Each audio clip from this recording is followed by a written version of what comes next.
Okay, so just in case this is the first day that you're having to do notes on via video from me, then just a couple of quick tips. So this is going to be a shorter video than would actually be notes, and that's only because I'm not having to stop, right? I'm not answering questions. I'm not asking you guys questions.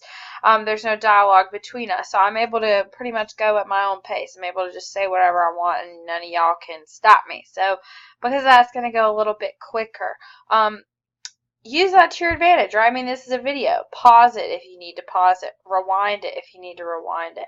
Make sure that you feel like you're getting everything down. That's going to be able to help you so that you can get all of this information in your notes. So we're going to pick up from where we left off yesterday. So yesterday we were talking about the Articles of Confederation, right? We went through some problems that we were having because of. We talked about Republican motherhood. We talked about how we were able to turn the Northwest Territory into a roadmap for how future territories will become states, right? So by the fall of 1786, it is very clear that conditions in the states are bad, okay? So Virginia and Maryland decide to meet at Mount Vernon. Mount Vernon is the home of George Washington. Okay, so they just a couple of years before this, they decided they would meet there to talk about all of the problems that they were having regarding trade, specifically trade along the Chesapeake Bay and the Potomac River. Okay, so that's we know the coast of Virginia. So Virginia and Maryland want to talk about that. So, once Virginia and Maryland are talking, Delaware and Pennsylvania are like, hey, this affects us actually too, so maybe we should get involved in this. And so George Washington, who was the representative for Virginia, that's why they're meeting at Mount Vernon, he's like, you know what, everybody should be able to get together and talk about this. It's very clear that we need to have everyone, everybody should get a chance to come and talk about trade. Okay, the plan was just to get together and talk about trade at that point. So George Washington and James Madison, I think this might be one of the first times we've mentioned him yet. So here's James Madison. They decided they're going to hold a meeting in Annapolis. So Annapolis is Annapolis. So we know there's a place in North Carolina called Kannapolis, right? I'm not talking about Kannapolis. Annapolis is in Maryland, okay? So they're going to meet in Annapolis with 5 other states to discuss the situation, right? They're only going there to talk about trade. So every state was invited. Only 9 accepted the invitation, and only 5 showed up. So it was New York, New Jersey, Delaware, Pennsylvania, and Virginia. So all these states are going to get together. You don't need to know each of those, so don't worry about that. But so 5 states get together to talk about trade. As they begin talking, they start realizing that their problems are a little bit bigger than interstate commerce. And the man who realizes that is none other than Alexander Hamilton. Okay, so Alexander Hamilton is there, and he's like, I think that, as we start talking, it's not just interstate commerce. Commerce is another word for trade, right? It's not just trade that we're seeing a problem here. It's basically the AOC as a whole, and it's clear that at this point the AOC is not going to be able to hold the Union together. So George Washington and James Madison and Alexander Hamilton start talking, and they think maybe we should invite several states to attend a special convention in Philly to, start talking about what we need to do to make the federal government a little more cohesive. So we're basically saying that we need to revise the Articles of Confederation. That's what they're telling people. They know deep down they're basically going to have to completely overhaul the entire system, right? They're almost going to have to start from scratch. But they didn't want to tell anyone that because they thought it might freak them out. It sounds like too big of a task.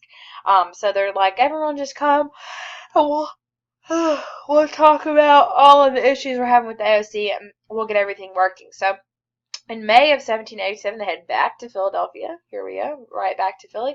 And Congress, we call this meeting with every state. Every state is going to attend the Constitutional Convention. So the goal of this, right, is to revise the Articles of Confederation, not to not to completely start over. Nobody wanted to get in and throw it out the wall. I mean, a couple people did, but it wasn't a overall agreement that we were just gonna ride in and completely throw out the AOC and start over. So, we get to Philadelphia, and a lot of delegates have the hopes of forming a stronger government, but a lot of people, like I said, at the same time, they don't want too much power. Remember, we're worried about getting back to where we were before. We have a little bit of monarchy PTSD, if you will. So everyone was invited. Like I said, everyone's invited to attend, but not everyone does. So, I said we want everyone to be able to be there. Everyone needs to be at the Constitutional Convention, but not everybody goes. The only state that doesn't go, you want to guess real quick before I tell you? Rhode Island. The only state that doesn't go is Rhode Island. And I think that might be because it was just so tiny. Like, who even cares? Like, what even? So, so everybody else agrees to go. So, we've got a couple of, you see, you got a lot of words here, a lot of names on the slide. Don't get too caught up in all of these names. I'll explain them in a minute. So, we get to the Constitutional Convention. We decide every state is going to get one vote, okay? So everybody, all the delegates from your state will have to come together. And it's just a very simple majority rules, okay?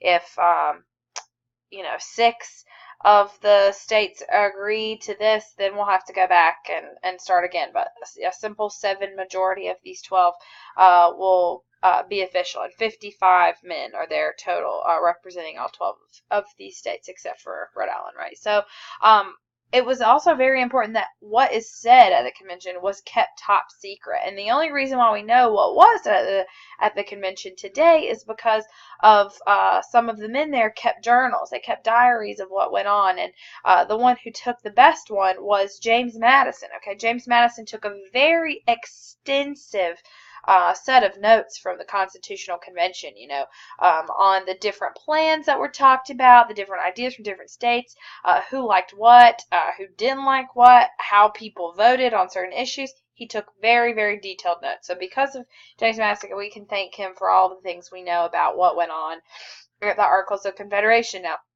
you're probably like, why did they care about keeping everything secret? Well, they knew that if word got out to the rest of the country that we were scrapping the AOC and writing an entirely new document, that people might freak out and think that, that who knows what they're doing up there. They could be writing anything, and they might recall some of their delegates. If North Carolina finds out that they're completely starting over again, essentially making a brand new government again, they might call back all the North Carolina delegates, and we don't want that to happen. We're already one state down, so they want to keep everything top secret until they have a final plan that they can tell everyone about. So, 4 guys you need to know: James Madison, John Dickinson, Alexander Hamilton, and Robert Morris. These are the guys that we call our framers, okay? If you ever hear about the framers of our country, these are the guys who really design the Constitution, okay? These 4 write up most of it.